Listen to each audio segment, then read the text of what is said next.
Karachi Kings ने PSL का जो 8 का जो 14वां मैच था उसमें मुल्तान सुल्तान को हरा दिया। कराची किंग्स 4 मैच हारने वाली टीम अब तक की और मुल्तान सुल्तान 4 मैचेस जीतने वाली और 1 मैच हारने वाली। इसी तरह कराची ने सिर्फ 1 मैच जीता हुआ था और 4 मैचेस हार चुकी थी, लेकिन आज हैरानकुन तौर पर मुल्तान सुल्तान को शिकस्त दे दी। इसके बारे में जो तमाशाई हैं कराची वाले वो तो खुश हैं जो उसके सपोर्टर्स हैं, लेकिन इसकी वजह जानते हैं। मेरे साथ senior sports journalist NADRA Mushtaq मेरे साथ मौजूद हैं, उनसे ज़रा पूछते हैं। अस्सलाम वालेकुम नादरा। वालेकुम अस्सलाम राना साहब। आज का मैच जो है बड़ा हैरान, मैं तो हैरान हुआ हूँ। एक 4 मैच जीतने वाली, एक 4 हारने वाली, उसको जो है ना मुल्तान सुल्तान को कराची किंग्स ने हरा दिया। क्या आज आपके ख्याल में क्या वजह बनी इसकी? देखिए, सबसे पहली बात तो ये है कि मुल्तान सुल्तान अपनी होम जो ग्राउंड है उसके ऊपर फतूहात हासिल कर रही थी, जिस पे वो यूज्ड टू हो चुकी थी और कंसेक्यूटिवली उन्होंने 5 जो मैचेस हैं वो विन किए थे। और कराची किंग्स जो है वो अपनी ही सरजमी के साथ मुल्तान की सरजमी पे जीतते जीतते आखिरी मैच जो बिल्कुल करीब था वो हारा, जस्ट बिकॉज ऑफ जो विंस आउट हुए थे, रन आउट, उसकी वजह से बिल्कुल एक सिनेरियो मैच का चेंज हो गया था और इसकी वजह से जो मुल्तान सुल्तान से वो हार गए थे। लेकिन आज जो फैसला किया, क्योंकि आज ना ड्यू फैक्टर था, ना कोई ऐसा डिसीजन लेना था, बैटिंग विकेट थी, इजीली विन था यहाँ पर जो नज़र आ रहा था।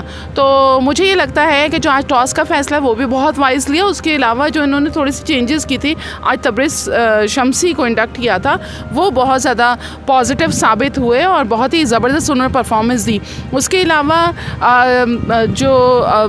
हमारे जो बैट्समैन हैं उन्होंने वेड हालांकि बहुत स्लो चले थे और उसके साथ मलिक भी थोड़ा स्लो चल रहे थे, इतना ज़्यादा तेज़ उन्होंने हिटिंग नहीं की जो पावर हिटिंग की उनसे एक्सपेक्टेशन से।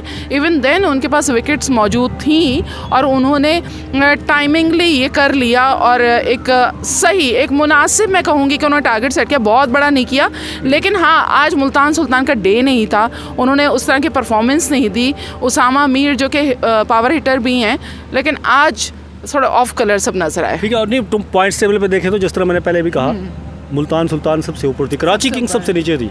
सबसे नीचे वाली टीम ने ऊपर वाली को शिकस्त दी है।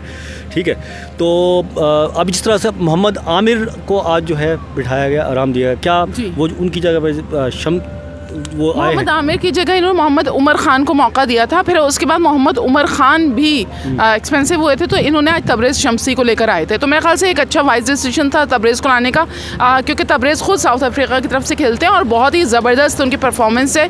तो मेरे ख्याल से उन्होंने आज कर दिखाया और आप देख रहे थे जिस तरह की सेलिब्रेशन वो कर रहे थे, बड़ी तैयारी के साथ आए थे। तो मुझे लगा कि वैसे भी आइडिया हो रहा था कि ये आखिरी उनको चांस है कराची किंग्स को, तो आज जान तो मारेंगे ना ऑफकोर्स, अगर मैच के अंदर रहना है।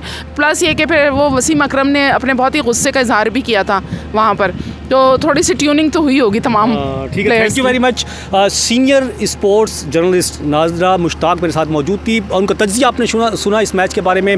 अब देखते हैं कि आज ये कराची में आज जो है इस पीएसएल का आखिरी मैच था, पीएसएल 8 का, और अब जो बकिया मैचेस होंगे पीएसएल के वो रावलपिंडी और लाहौर में होंगे। अब कराची किंग्स की जो परफॉर्मेंस है वहाँ कैसी होती है देखते हैं।